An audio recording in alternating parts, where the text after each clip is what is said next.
All right, we're going to get started. Welcome everyone to tonight's Lookout Primary Election Forum. We're going to be discussing the City of Santa Cruz's Measure M. Thank you all for coming this evening. My name is Christopher Neely. I write about politics and policy for Lookout, as well as author the weekly In the Public Interest newsletter, which I'm sure you all read with enthusiastic devotion. So we're here tonight to talk about Measure M. What's there to say about Measure M that hasn't already been said over the last 5 months in Lookout's op-ed section? The measure is Santa Cruz residents' latest attempt and opportunity to influence policy and the city's direction through direct ballot initiative. Measure M asks voters two questions, which I will read word for word as it will appear on the ballot. Shall the City of Santa Cruz Municipal Code be amended retroactively to June 1st, 2023 to 1. Prohibit further amending the city's general plan or zoning code or associated maps to increase allowable heights or floor area ratios for all residential and non-residential development projects in all zoning districts without prior voter approval, and 2. Require development of 30 or more housing units to provide at least 25% inclusionary housing units at unspecified levels of affordability. So the questions are really, should any increases in building height beyond what is currently allowed first require a vote of the people? And should the city require developers of new residential projects with 30 or more housing units to subsidize and reserve 25% of those units for low-income residents? The civic scenesters in the crowd, you all know that this hotly debated measure has been pretty much the center of gravity in Santa Cruz's public square as we approach this March primary. But a lot of questions remain, is Measure M a force for good, or is it another attempt to squash housing development in a community desperate for more units? Will this 25% affordability requirement actually result in a flourishing of affordable units in our community, or will it create too much cost and too much burden on building and stymie housing development, leading to even fewer affordable units? Do we really need 12-story, 15-story, 17-story towers in order to meet housing goals? Or are the people who feel left behind by the city council and city planning staff correct in wanting a say? And are we really going to need, and I hope we'll get to this tonight, are we really going to need citywide elections if a person wants to build a 7-foot fence in a 6-foot fence zone? Or is that a completely wacky interpretation of the measure's language? Well, tonight, no one is leaving here until we figure this thing out. We've actually locked the doors. So here to help us do that are two prominent voices on each side of the measure. I have right to my left Frank Barron, a retired county planner, lifelong Santa Cruz County resident, who, with his group Housing for People Not Unaffordable Towers, authored Measure M and collected the signatures needed to place it on the ballot. We also have Don Lane. We'll get to applause in a second, okay? We also have Don Lane, former Santa Cruz mayor and current board chair of the Affordable Housing Advocacy Group, Housing Santa Cruz County, and Mr. Lane has taken up the mantle of leading the opposition to Measure M. Now, no matter your feelings on the issue, coming up on this stage tonight to answer questions about Measure M is purely a community service. So I ask just for a quick round of applause for both of these gentlemen for helping us do that tonight.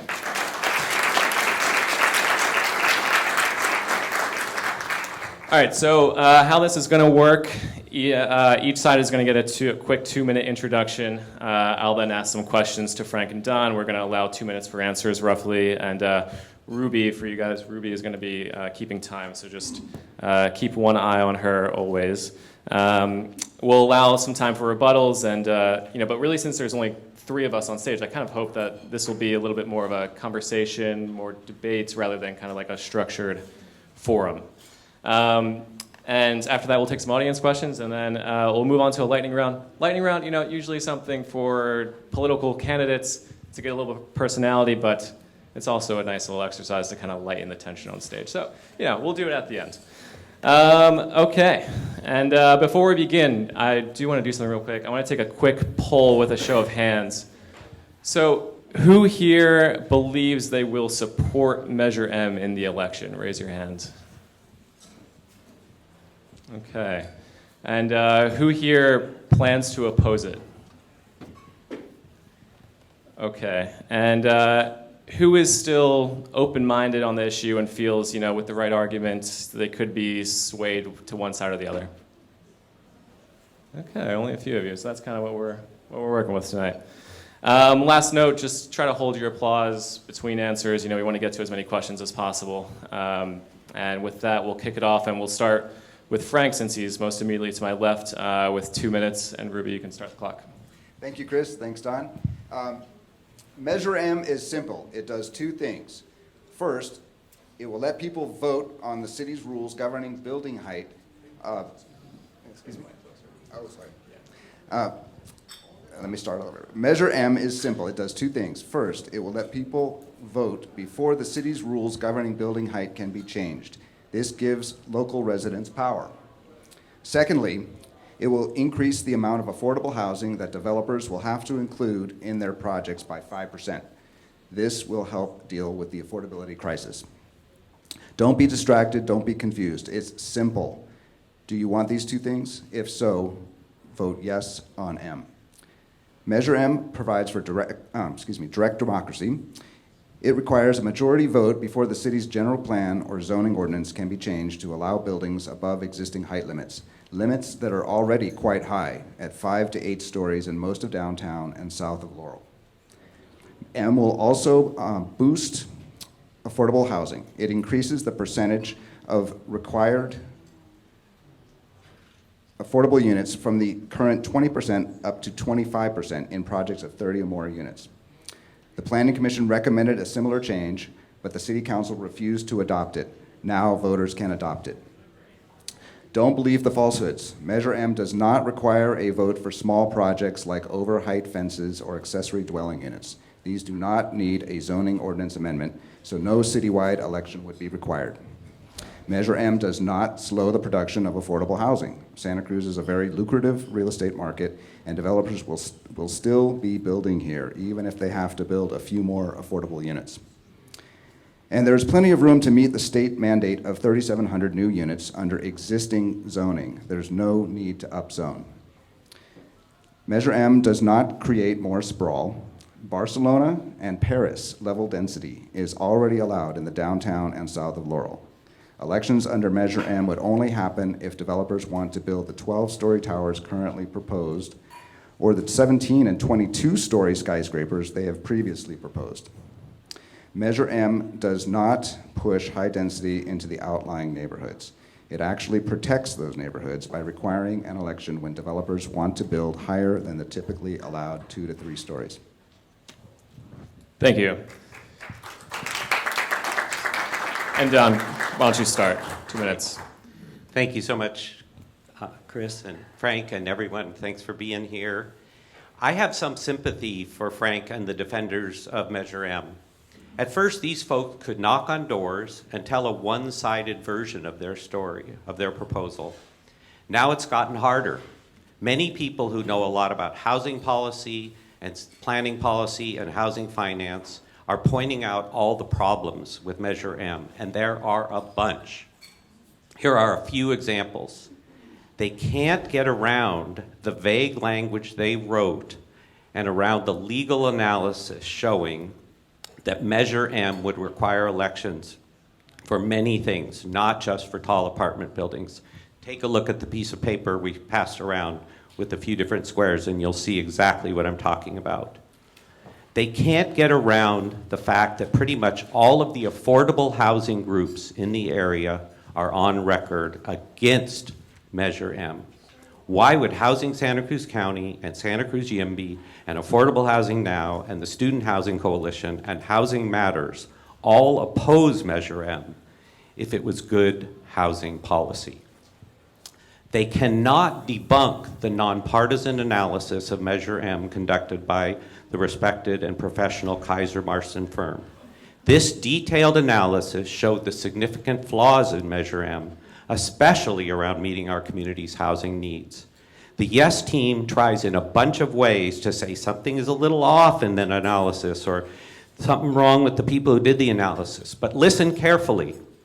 The yes on M folks are not able to demonstrate that the analysis is incorrect.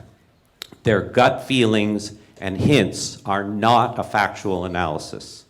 I've devoted most of my life to the twin issues of affordable housing and homelessness. That's why I'm here tonight. That's why I want to make sure you know that passing Measure M would be a mistake if we're to continue to make progress on these big housing challenges. Thank you. Great. Okay. And yeah, we're going to hold applause just before, in between that. So they're going to get applause at the end. Okay. So I want to start with two quick yes or no questions for both of you. Pretty softball questions, I think. Do you want the next generation to be able to afford housing in the city of Santa Cruz? Start with Frank, yeah. Yes, of course. Just yes or no? Just yes or no? Yes. Yes. Okay. And pragmatically, do you believe that is a possibility? Yes. Yes. Okay. All right, so I'll give each of you 2 minutes with time for rebuttal, but I just wanted each of you to describe how your position on Measure M helps the city get closer to opening housing opportunities for the next generation of Santa Cruzans. And we'll start with Don, since Great. You know, as some of you might have noticed, I passed out on the tables this little bar graph, and there was a reason for that. And you can see that in the last 40 years in Santa Cruz, we've added over 22,000 people to our population, but only built new housing units, 6,500 new housing units. Now, our household average size is around 2.3, I believe. So that means we have not built nearly enough housing for the people who are living here now. And this is a huge problem. And it's a problem because we have had policies that are always impediments to building more affordable housing and more regular market rate housing. Now, more specifically, since the city 4 years ago adopted a new rule on inclusionary housing and went to 20% from 15%.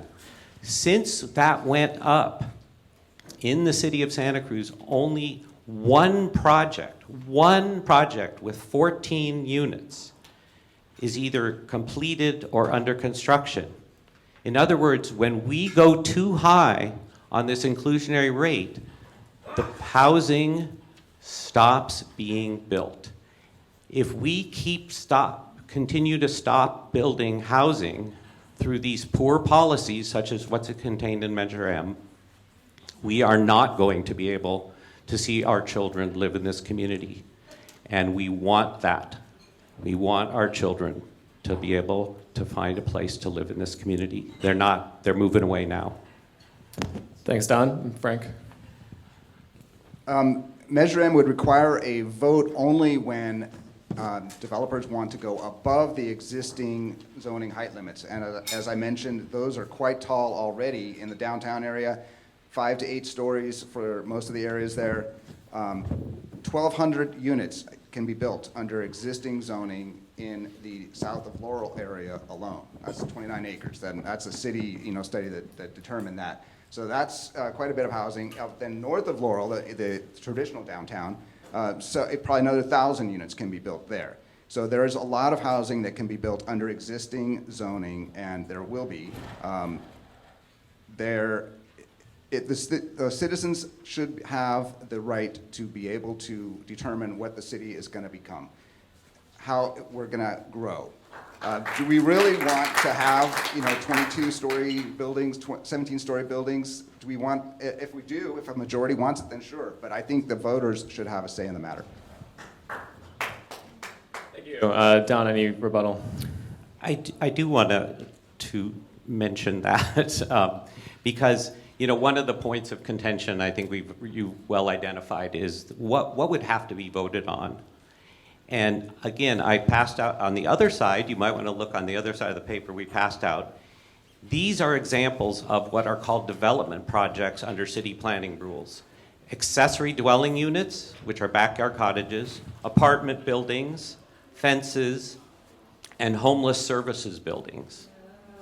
Yes, they are. They absolutely are. And see, this is what happens. This is so typical of the campaign. I actually have very specific data from the planning department that demonstrates this. And then folks on the other side say, no, that can't be true. That can't be true. Well, it is. It actually is. I'm part of the homeless services world. That's where I do my volunteer work. I follow these issues very closely. And if there's a proposal for a navigation center that is 5 stories, which would be 60 feet tall, adjacent to the homeless center, it would be over the zoning of that parcel. And we'd have to have a vote of the whole community to do that. And there are many other examples of where we would have to have a vote of the whole community that have nothing to do with 12-story buildings downtown. Okay, and I'll let Frank jump in on that, and then I have a question about that as well. So accessory dwelling units would not require a vote. Anything that requires a vote would have to be something that changes the zoning ordinance or the general plan. It would have to be an amendment to that. Accessory dwelling units are allowed. They don't require a change to the zoning ordinance or the general plan. Apartment buildings, same thing. There's plenty of areas zoned for very tall apartment buildings, and with the density bonus, they can usually go 2 or 3 floors above the existing zoning. Fences, those can be done pretty much over the counter with a conditional fence permit. It does not require a zoning ordinance amendment or a general plan amendment. Homeless services building, so that's something where if you have housing involved, you can probably get a density bonus to be able to go higher. And so there's probably ways for that to get done without any kind of a zoning amendment. Okay, and I want to jump in here real quick because this is something now, Don, in an op-ed you wrote for Lookout, you said that there might be a citywide vote required or triggered if an individual wants to build a 7-foot fence on their property in a 6-foot fence zone. I think that's been broadly denied, even by planning staff. It will not happen on an individual level, but Please, Chris, could you please complexity, read yes. exactly Okay. what I said? Don't you misquoted me, so I want you to read it if you're going to quote me. I do not have it here. Can you? What I said is if we're going to change the rules, so you want to build a 7-foot fence in your backyard. Right. And that has not been debunked. That's exactly the opposite. If one person wants to build a fence, they can get the kind of permit Frank's talking about. If we want to change the rules so not every single person who wants that little bit taller fence, if we want to change the rules so we just say, hey, that's the new rule, citywide vote. Ask the city attorney, ask Kaiser Marston, ask the planning director. They will all tell you the same thing. It's a different thing when you change the rules. You can get exceptions, but if you're changing the rules for the community, you have to have a vote of the whole community. And that is, and Frank, before you jump in, I just want to say that is true. And that has been said, and city attorneys said the same thing, is that if there wants to be a broad zoning change on fence heights, this could trigger an election. But a lot of it's kind of unknown. We actually don't know whether or not someone will test this in court, how a judge would interpret it. But Frank, if you could just kind of talk to the risk of a judge possibly interpreting the language. I mean, Gary Patton, someone who endorses the Measure M, he's a land use attorney, he said that it is open to interpretation. It's not necessarily rock solid against that it won't be interpreted that way.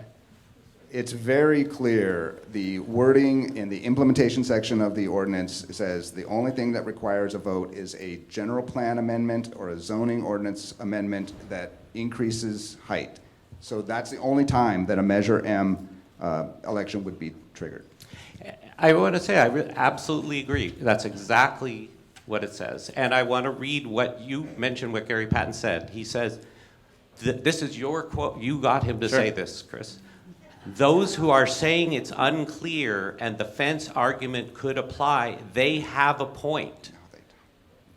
I mean, this is a guy who is the signer of the ballot argument in favor of Measure M, a well-known land use attorney, and he's saying, he literally also said, quote, "I'm very happy to say as an attorney that I didn't write this thing," because he knows that it was not written to do what Frank and others wanted it to. They wrote it more broadly, and they made a mistake. It's very clear what it says, and you just have to read it, and it's the only time that an election is triggered is if there's a general plan amendment or a zoning ordinance amendment that raises the height of buildings. That's Not all. of buildings. It Yeah. does not. It says development so projects. you're Frank, saying- you're saying buildings, but the language in it says development projects, and those are not just It's not buildings. realistic to say that the city's going to change the fence requirements. I mean, that is something that's been in effect for decades, if not centuries, okay? That anybody can get a overheight fence permit. It's just a conditional permit. You go in and you get it. It's not a big deal. Anybody who wants one can get one. They don't need to change the zoning ordinance or the general plan. And just going off of that, what I got Gary Patton to say, was he also said that that he doesn't necessarily believe that a judge would. Judges kind of go by this. They read the whole resolution and they go by the spirit and intent of the measure. I mean, do you think that this is? But Frank, do you feel like, is it a risk for, just because the wording is a little more broad than a land use attorney who endorses Measure M said that they would have really liked, it leaves it open to interpretation. Is it a risk? No risk whatsoever. It's very clear, and the city attorney agrees. Okay. Wait, say that again? The city attorney agrees Yeah, there's no yeah. risk? No, he agreed with my interpretation of it in the ballot language, so read it. Right. But he didn't Which- agree once he heard these arguments, and he said, no, it's really ambiguous, and it could very well end up in court. He was quoted in the same Yeah. article we keep referring to, Yeah. and I hope you read what Chris wrote. No, I did. I read it, but- And it's all there. Yeah, Tony Condati did say, the city attorney, he did say that so much of it remains to be tested in court. We won't really know whether or not something like this will trigger an election.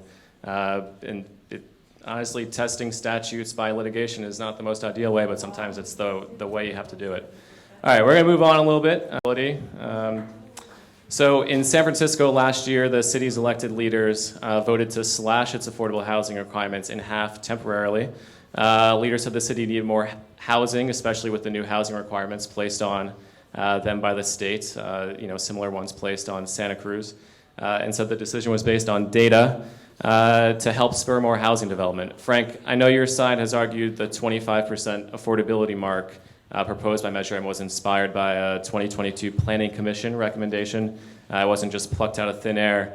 But what analysis have you looked at that makes you certain that a 25% affordability requirement would work in Santa Cruz and not stymie development? Well, our provision applies only to the large projects of 30 units and above. And all of those projects will qualify for a density bonus. It's a state density bonus law. It allows developers to go 1, 2, or even 3 stories higher than the existing zoning, and all the units in those additional floors are all market rate. So what happens when you have 20 or 25% affordability? It gets watered down. So under the current regime of 20% affordability, it gets watered down to about 11 to 13%. And that's the net that happens with the density bonus. So what by bumping it up to 25%, we're basically bumping that 11% up to 16%. So really, it's not going to be a huge amount of affordable housing. Really, it's nothing close to what we need, but it's better. It's 5% better. Right. But where have you seen this work? Where do you base your certainty that something like this will work? Now, 5% bump. That's not nothing. That is considerable in housing development. There's a lot of costs on development already. Why are you so confident that this will work and not backfire and stall development? Well, the people who proposed it on the Planning Commission are housing experts. So they have expertise in this. They are the ones who proposed this, and we're just like letting it. Never got to the city council for a vote, so we're letting the voters decide. And On the Planning Commission, they do focus on housing a lot. There was the Kaiser Marston report that Don had mentioned. They would also consider themselves housing experts. They do this kind of stuff in 37 jurisdictions across California. They said that this wouldn't be feasible, so I just would like you to both talk about that conclusion. We can start with Don, since Frank's had the mic for a little bit. And is this something we should trust, this Kaiser Marston report? Of course, I believe it is, but I want to make, again, I'm going to refer back to something that I passed out to the folks at the table about Frank said under the current regime. Well, under the current regime, which I just mentioned earlier, we've seen a dramatic slowdown in construction or completion of housing units at 20%. So on what basis would we think, oh, if we go to 25, oh, we'll get more housing production? Quite the opposite. It's just another nail in the coffin of our being able to do this. Now, the other piece I want to mention, the density bonus is important. It's a very important thing. It's very complicated for most of us to understand every detail. But one thing that is absolutely clear is that places like San Francisco, who just did that lowering that you referred to, they have the density bonus law just like we do. And even with that density bonus law, they found that their 25% was too high and they had to bring it down. That's exactly what we're facing. And we're gonna, we can't afford to wait and see if this works, because most of the evidence, in fact, all the evidence, most of the opinions and all of the evidence suggests that 25% is too high. Communities are not adopting 25%. That's just because they know it isn't going to work for building housing. And this isn't just some abstract idea. These, people are looking for housing in this community every day, hundreds and hundreds of people. And we can't slow this down so that 100 more of our kids will move away and 100 more employees in the restaurant industry move away right when we need our families and our businesses to survive. Frank. San Francisco is an interesting case. They just went through a huge crash in their tech worker population. The entire downtown is cleared out. People have left for Tahoe, for Santa Cruz, for other places. They don't have to work in San Francisco anymore. So that is a situation where they decided that they could lower that temporarily, as I heard people saying. That's true. For Santa Cruz, one of the reasons that there's been an apparent slowdown, it's not really a slowdown, is that interest rates are so high right now, so that some of the construction is being held off until interest rates come down, which they are starting to. And I did just a cursory look at the city's website, and there's over 1,000 units that have been approved or are starting construction or just about to be approved in like 8 or 10 big projects that are under that 20% regime that you're saying didn't produce any housing. So it's happening. It just is slowing down. There has been a slowdown due to the interest rates and also COVID. Frank, but so you said the people on the Planning Commission are housing experts. What about this Kaiser Marston report that says they have these pro formas that they look at? Their whole business model is based off of knowing the real estate industry.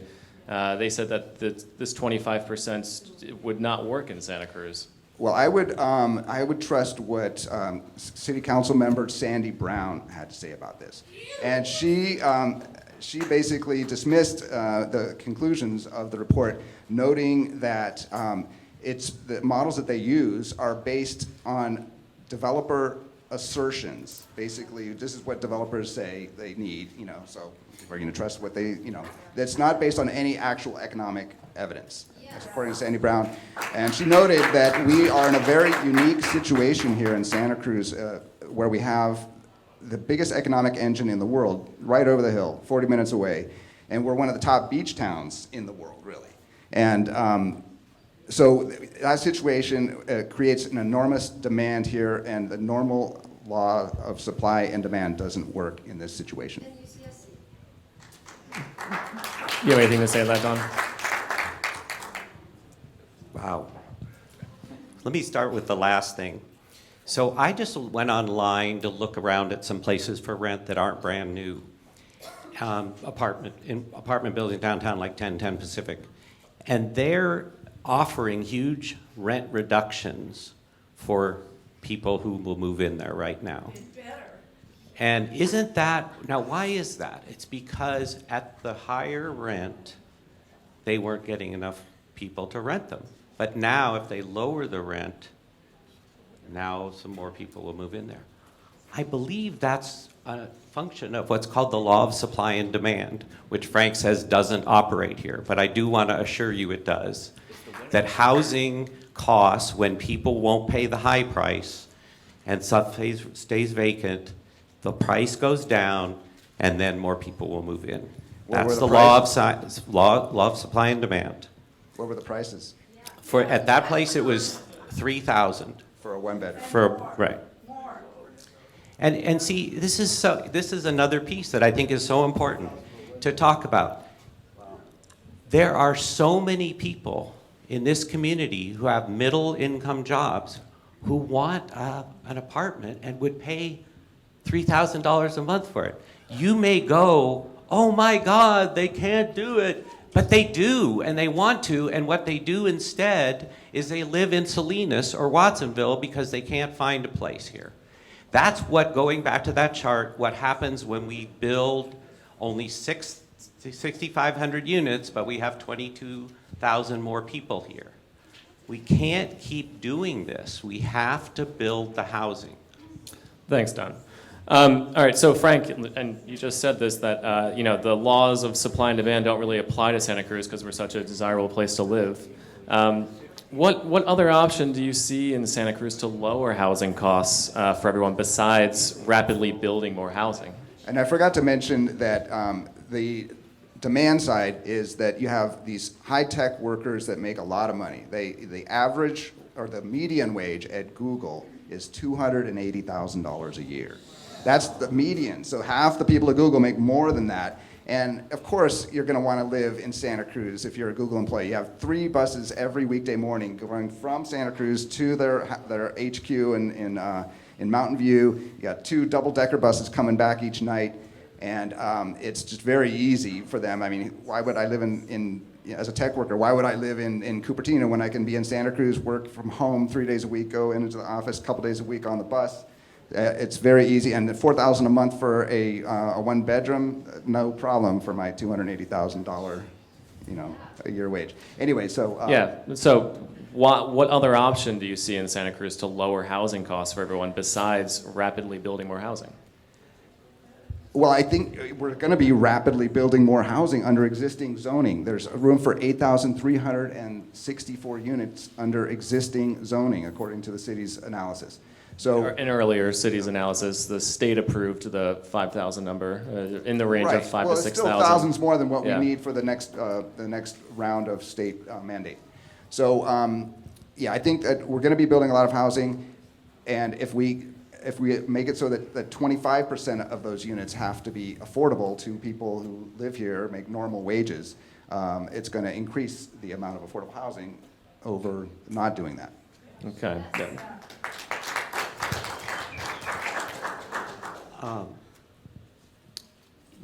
I want to recognize Frank as a planner, and so that was a really important planning concept that he talked about. But I do want to remind everyone that when we plan or designate sites for 5,000 units, that doesn't mean they get built. That's just an opportunity site in our community, and we need those. That's a first step.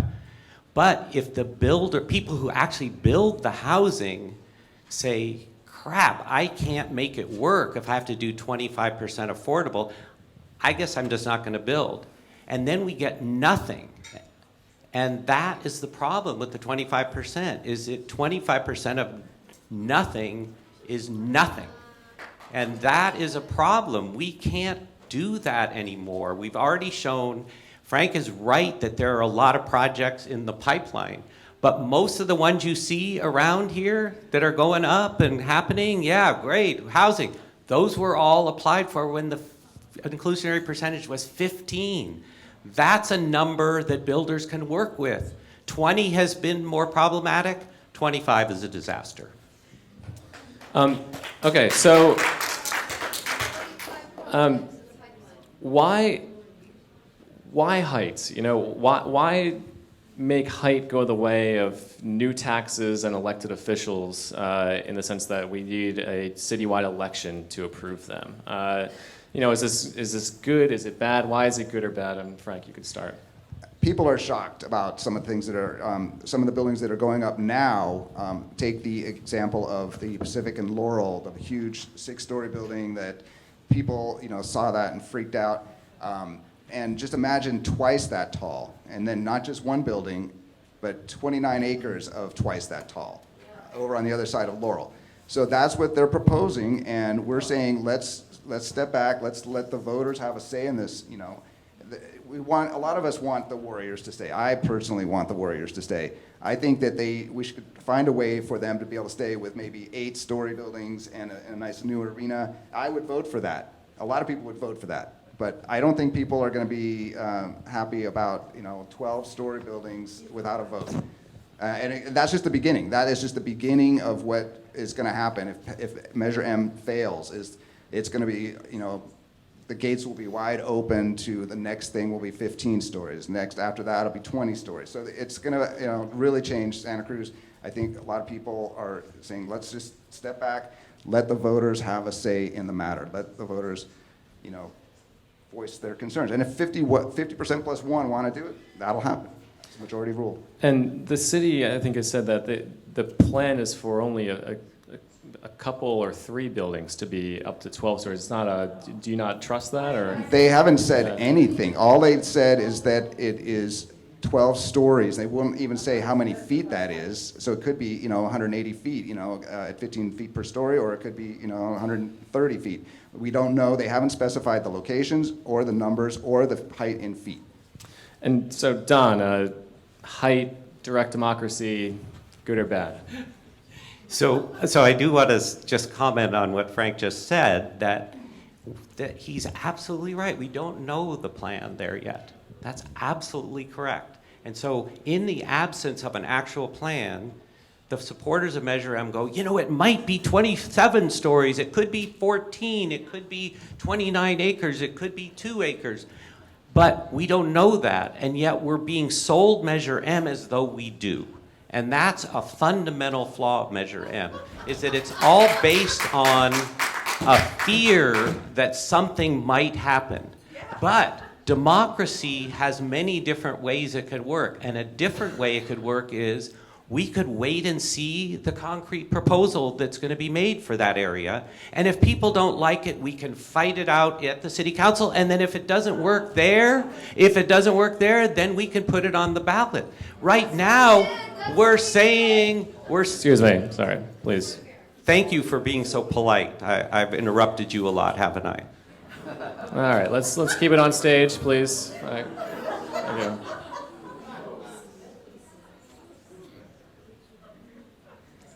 If this is a vote, Measure M is saying, let's have a vote to have a vote.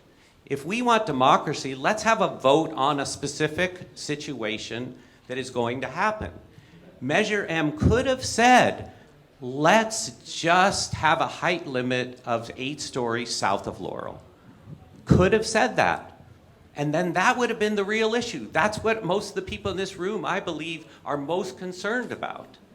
And yet, that isn't what the measure says. It says all throughout the city, on all development projects, we're going to have a vote. Why do we? Yes, it does. It does on all development projects that require a zoning or a general plan change. You say it's very few, but a lot of other analysis shows that, as one prominent analyst said, it would be every year we'd be doing this.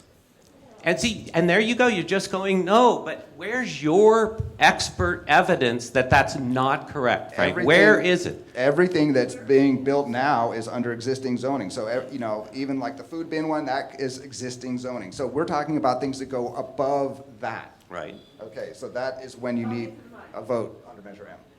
And I actually want to just ask about the food bin development. This is something, and Frank, you said, in your intro that Measure M is not going to push development out to outlying neighborhoods.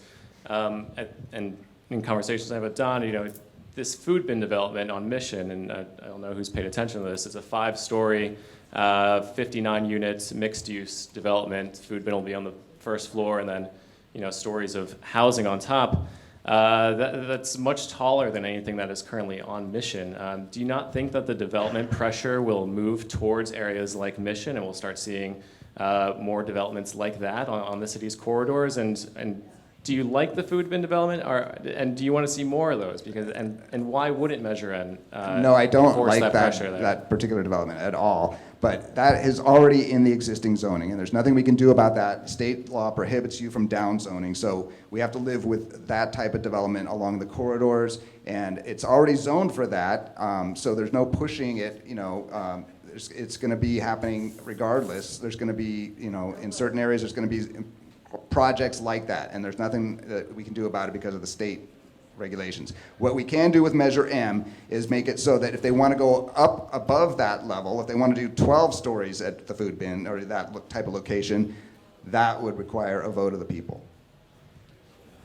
Don, food bin development, do you like it? Do you think that we'll see more of these if Measure M passes? What are you thinking? So I'd say, excuse me, I'm sorry. Yes, I do think that there will be more of those, and it goes to that same point I was making a moment ago about the difference between designating sites and having plans versus what actually gets built. So if you create a situation downtown, especially where there's a push, which I do support, for more height, and we resist that, which is I think what Measure M is about, then where will we actually get projects built? They will be built on Mission Street, they'll be built on Soquel, Ocean Street, Water Street, those kinds of places. And that's exactly why I think it's best to reject Measure M so that we really put our emphasis on taller buildings downtown. That is the best place to have taller buildings in our community. It's already 6 to 8 stories in most of the places downtown south of Laurel. That's under existing zoning. That's plenty tall. And there's a couple places in the traditional downtown where they could go to 10 or even more stories with the density bonus. So there's going to be a lot of taller buildings downtown and south of Laurel under existing zoning. We're just saying if they want to do double that height, they want to go to 12, 15, 20 stories, that there be a vote before that happens. And sorry, Frank, I just wanted to jump in there.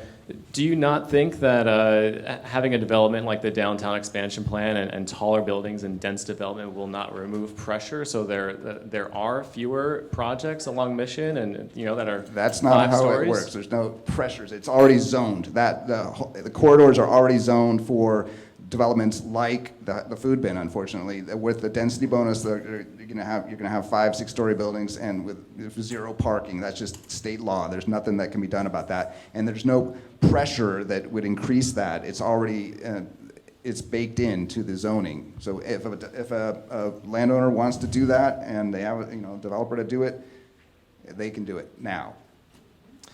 Okay. All right. I want to move on. I'm going to ask a question about builder's remedy. This is a term that's been thrown around a lot.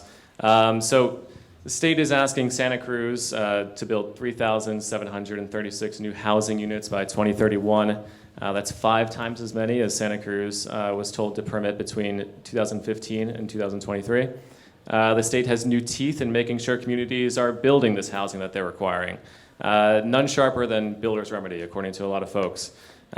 If the state sees that local regulations are slowing housing production in a community, the state can impose builder's remedy and essentially begin rubber stamping local projects with no consideration for local zoning or design standards. Now, there is a fear and it's down the line, but there is a fear nonetheless that the restrictions Measure M imposes upon development could slow housing production, down enough for the state to come in with builder's remedy. Now, Don, is this a legitimate concern? I mean, Santa Cruz has been so good about building housing.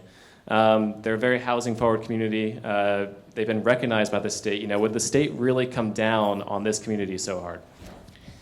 We are doing better than most communities. I really agree with that. So it means that it's less likely, but if we fail, we fail. You know, they're not going to go, oh, you were good, 7 years ago, so even though you're messing up now, we'll give you a free pass. That's not how it works. So if the builder's remedy kicks in, then it kicks in, and we lose. And if we aren't meeting our housing goals, we'll lose even more local control than we've lost already. And then I do want to mention another piece of that, which is we're also, in addition to the builder's remedy function that is a factor here, we have been designated as a pro-housing community because we do have a good record in the recent past on housing. Now, that's really important because one of the best ways to get more affordable housing, and I bet we agree on this, is when we have subsidized 100% affordable projects. The way we do those is when we get state funding for those. That's pretty much doesn't happen unless you get state funding. If you lose your pro-housing designation, which things like Measure M, and not just Measure M, just things that we do that slow production, we lose our pro-housing designation, we lose our opportunity to get that state funding for 100% affordable housing. So there's a lot at risk here. Frank, the restrictions imposed by Measure M can only be amended through another ballot initiative. The city attorney said that, which means the voters of Santa Cruz would be responsible for changing the law again to keep builder's remedy at bay, should it ever come down. What if builder's remedy does happen? I mean, what do we do then? We're stuck with the new Measure M regulations until someone puts it on the ballot again. I trust the voters of Santa Cruz to know, to be informed about when we are getting even close to that situation where our housing element is at risk of being decertified. And so we will never get to that point. And the planning director even said so in your article today. He said that we don't have much of a risk of that happening in the next cycle, and probably not even the one after that. So I think that the voters can be kept informed about the situation. If the 25% is shutting down housing, that can be put back on the ballot. That part of it could be put back on the ballot by the city council. You don't even need signatures. Just go and they could do it that themselves. Also, the voters can decide to upzone on a selective basis when they think it is appropriate to do so. When it gets close to any risk of housing element decertification. So you trust the voters in the city of Santa Cruz to be proactive about this and... Well, to be kept informed about it and to make informed decisions, yes. Okay. Can I John, comment sure. on that?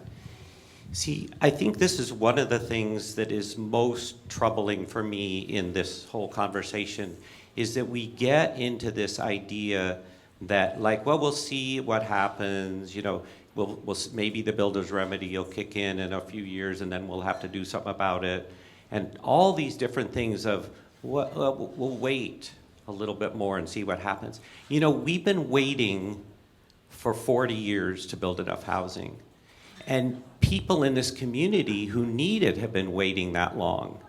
And we're not going to wait another 5 years. I mean, we can, because I bet everyone in this room, maybe one of you, isn't housed, but I bet almost all of you are housed.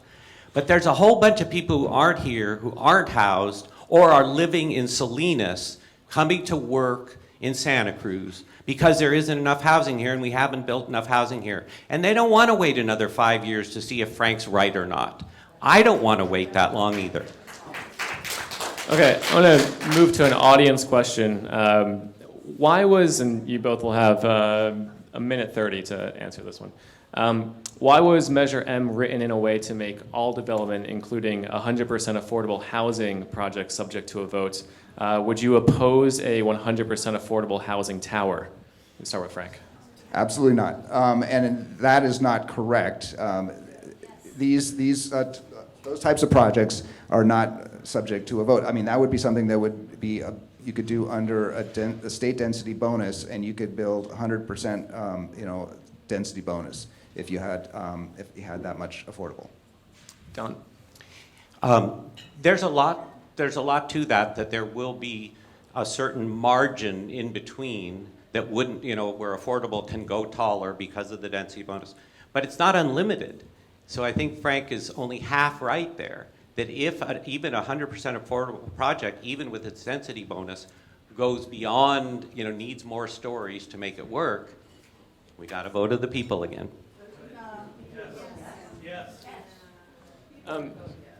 Okay, so another audience question here. How do you, in minute 30, again, Ruby, how do you expect our kids that are moving away to afford these mostly market rate studio or one-bedroom apartments that most of this development will create? And I think they're talking about just most of new development will create. And Don, we can start with you. Yeah, there's one of the ways is when we have more housing available, that they, a lot of my kids, my daughter who lives in Davis, who's going to move back to Santa Cruz, makes her and her husband make a nice, solid middle income salary, so they can afford to pay a market rate here. What they can't do is buy a house here. So what they're doing is they're moving into my house, and I'm moving into my ADU behind them. And that's what it's come to, is even people, and again, I know we can just disagree about this, but it's, we can't just wait for these 100% affordable projects to solve our problem. There's just not enough money in our community to build thousands of affordable units. So we need market rate units at the middle income, rental housing, if it's really focused on rental, really focused on smaller units. Those may not be, it's what I said at the beginning, yeah, they're more than we would like to pay. We all go, oh, that's kind of a lot. But people who want to live here or need to live here because they're working in a school here or at UCSC or at Cabrillo or at a medical clinic, they need that middle income apartment. Frank? The developers are not building middle income apartments. They are building the $3,000 to $4,000 a month one bedroom studios and one bedrooms. That's what they're building. And they're all very small units. They're not, very few of them are even two bedrooms. None are three that I've seen. And so that's what the developers are doing. They're not going to be altruistic and charge lower than they can get, and that market, like I mentioned, the tech worker market is huge, and they have a lot of money, and they can pay these exorbitant rents. Okay. I want to move on to one of my questions, then we'll get to another audience question, and then we will go to a lightning round and lightening it up. Okay. So clearly Measure M and its intent has struck a chord among Santa Cruz voters. I mean, in a lot of ways, this could be seen as a revolt against what's been happening at City Hall. I mean, housing for people, whether you agree with them or not, collected way more signatures than necessary to get this on the ballot, and they did it in relative warp speed, just a few months. Don, regardless of Measure M's fate, what message do you think this sends to city leaders that we've even gotten to this point, and what needs to improve? I think it sends two messages. One is that people don't like big buildings. That's, and the other message it sends that I think they're working on is that they need to really help the community understand that the state is serious about us building a lot of housing here. And they're not just serious about it in Santa Cruz, they're doing it in every community in the state. And I think so many people who are upset about what's happening in terms of more housing, multifamily, multi-story buildings, is that they are used to being able to say, we don't want that near us. And the state is saying, too bad. And the city council is obeying the state law. And then people still come to city council meetings and say, well, you shouldn't obey the state law. Well, that's not really how this works. Elected officials take an oath of office. They follow the law, So if we all want to change, I don't personally want to change most of those state laws, but if people in this room want to change those state laws, they should do that, but they should not be blaming the city council and the board of supervisors for approving projects that are required to be approved. And Frank, and on the same topic, I mean, if Measure M doesn't pass, I mean, how do you want to see the community, or how do you want to make sure the community is better brought along in this process so they don't see that another Measure M is necessary in the future? I just don't see the city changing course if Measure M doesn't pass. I think that it needs to pass. And we're going to have plenty of multi-story, multi-family development under existing zoning, all along the corridors, all throughout south of Laurel, downtown, lots. There's going to be lots of big buildings with lots of units. And we're just saying let the people have a vote if you know, the skyscrapers are going to be proposed, and you know, let them have a say in the matter. You know, I think that is what Measure M is all about, and I don't think there's anything wrong with that, with direct democracy. Yeah, you may. May I just, thank you. That part would hold up if we were able to know for sure that the 25% inclusionary requirement wasn't an impediment. But I think we have a lot of evidence that it is. So all these places that Frank is certain are going to have lots of projects all over the place, up downtown and every corridor, no, it's not going to happen. Because the developers who have, you know, everyone sees a few new big buildings and are pretty upset about that. I know that. I'm not, but a lot of my friends are. I know the sentiment. And, you know, that's just we're gonna have to deal with that. So how are the developers of the downtown plan expansion area south of Laurel able to do 20% net affordable if it doesn't pencil out? I mean, the Kaiser Marston report said it's impossible. That will never work. And so somehow it can work south of Laurel, and they have not just only pencil out, they have money left over for a 3,000 seat stadium. How does that work? I'll give you an example that almost all of you are probably familiar with as a way that could happen. So the project that probably has put more people up in arms than any other in the community is what I call the Taco Bell project, right, at Laurel and Pacific. So that project is roughly 200 market rate apartments.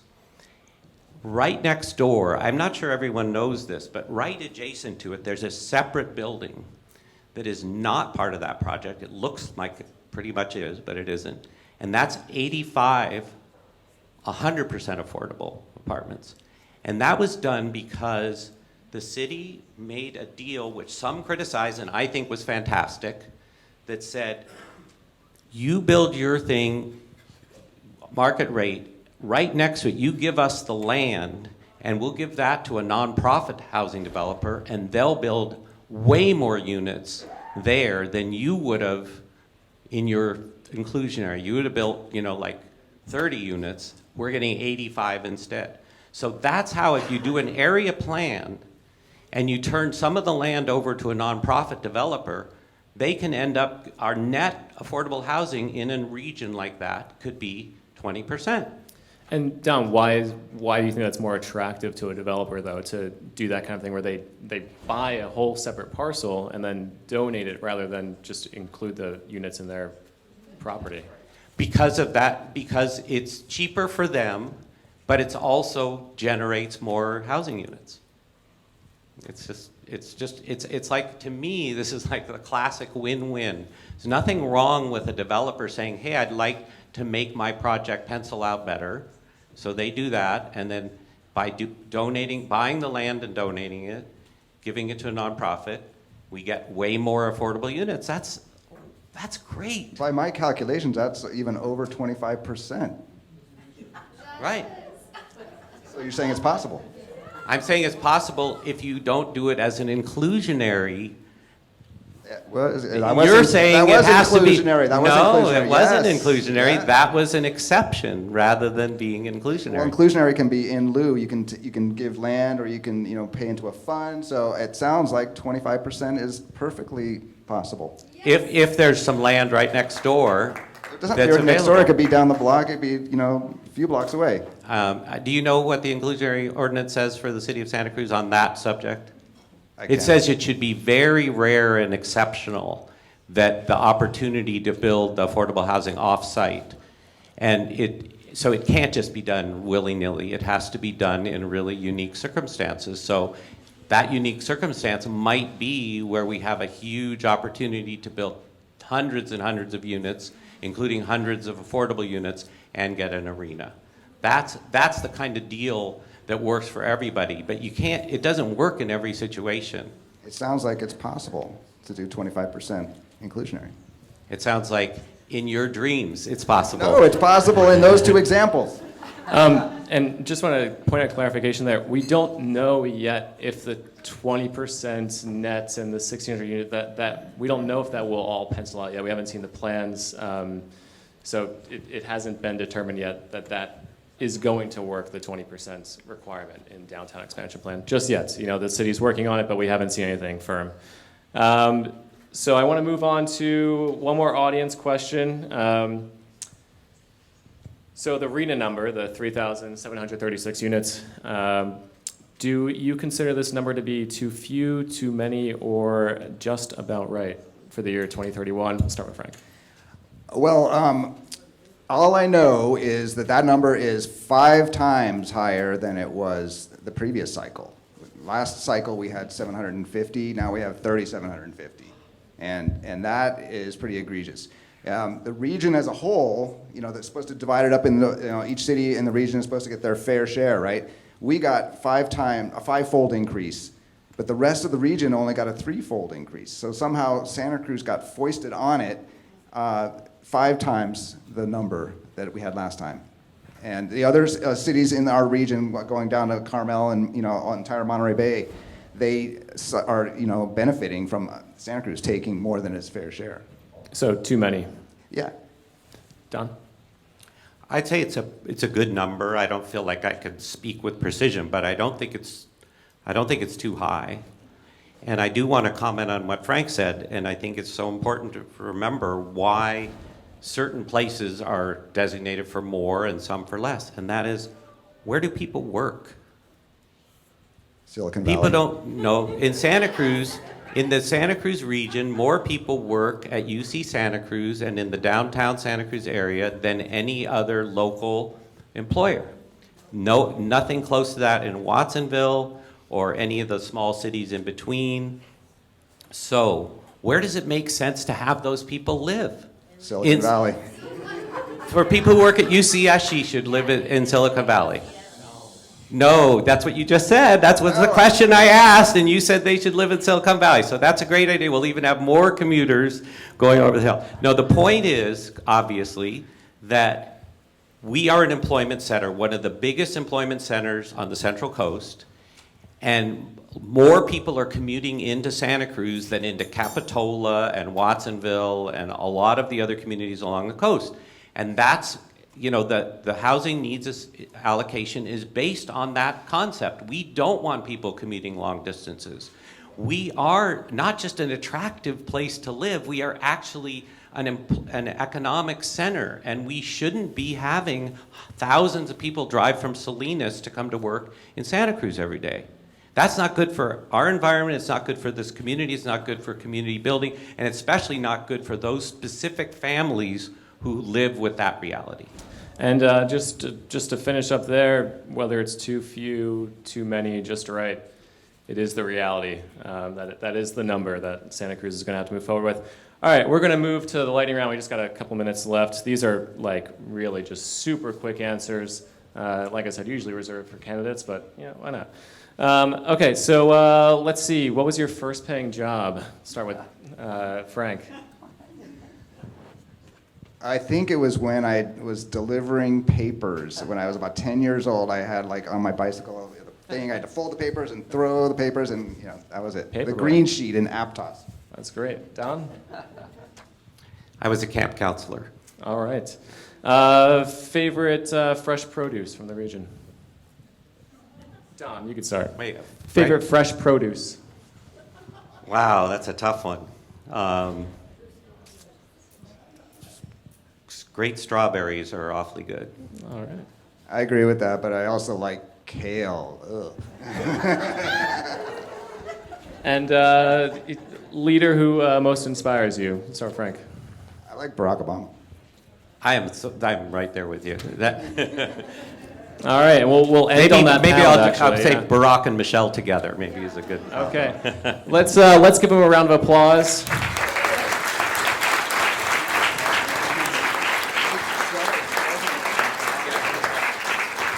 And thank you guys for doing this tonight. And that wraps up our